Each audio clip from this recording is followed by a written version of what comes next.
એ કોપડો હા શું બનાવે છે સાબુદાણાની ખીચડી હે ફરાળી ખીચડી હા હા તો આ શું એ મરચા તૈયાર છે પછી હવે સાબુદાણાની ખીચડી બનાવી આ સાબુદાણા હા હા. એ તમારે ખીર એનો મસાલો આ શું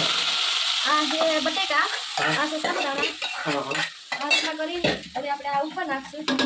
આ બધી વસ્તુ શું હતું ઈ? કોથમરી મરચા કેમ કે તમને ટમેટા ખાવા ના હે ને એટલા માટે ટમેટા નાખ્યા નથી બરાબર તો બીજું શું હોય સાબુદાણા કોથમરી ને મરચાં અને બટેકા નકર આમાં આપણે માંડવીનો ભૂકો હા પછી ટમેટા હા એવું બધું પણ નાખી શકીએ બરાબર. લીંબુ, ઘણી વસ્તુ નાખી શકીએ પણ તમને ભાવે નહીં એટલા માટે સાદી સિમ્પલ ને ફટાકે બનતી ફટાકે બનતી સાબુદાણાની ખીચડી હા હમ સાબુદાણા બટેકા કેટલી વારમાં બની જાય 2 થી 5 મિનિટમાં બરાબર સાવ સિમ્પલ રીતે સ્વાદમાં બેસ્ટ હા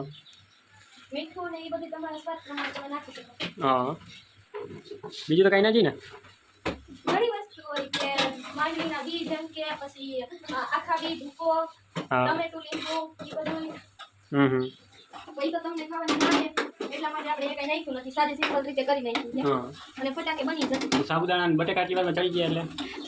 બટેકા કુકરમાં મેકી દેવાના સાબુદાણા અથવા તો આપણે ઇમરજન્સીમાં છે તો પલાળી દેવાના હા. પછી પાણીમાં એનો ઢીલો કરી નાખવાનો એટલે કે કેટલી વાર પલાળવાનું સાબુદાણા ઇમરજન્સી હોય તો અડધી કલાક નકર 2 કલાક અગાઉ પલાળી દેવાના બરાબર. બટેકા કુકરમાં મેકી દેવાના 2 સીટી થાય એટલે બટેકા થઈ જાય બાફી દેવાના કેમ હા આપણી બની ગઈ સાબુદાણાની ખીચડી ફરાળી ખીચડી કેમ સાદો સિમ્પલ અને ફરાળ અને આ છે તમારી ખીર માટે સાબુદાણા ને હા હા. ખીર કરી ને સાબુદાણાની હા તો જો ગાઈસ થઈ ગઈ છે આપણે સાબુદાણાની ખીચડી એ પણ ફરાળ માટે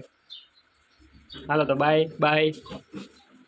આજે પણ કેવા માટે બનાવી હતી સાબુદાણાની ખીચડી શિવરાત્રી આપણે હા શિવરાત્રી સ્પેશિયલ કા સાબુદાણાની ખીચડી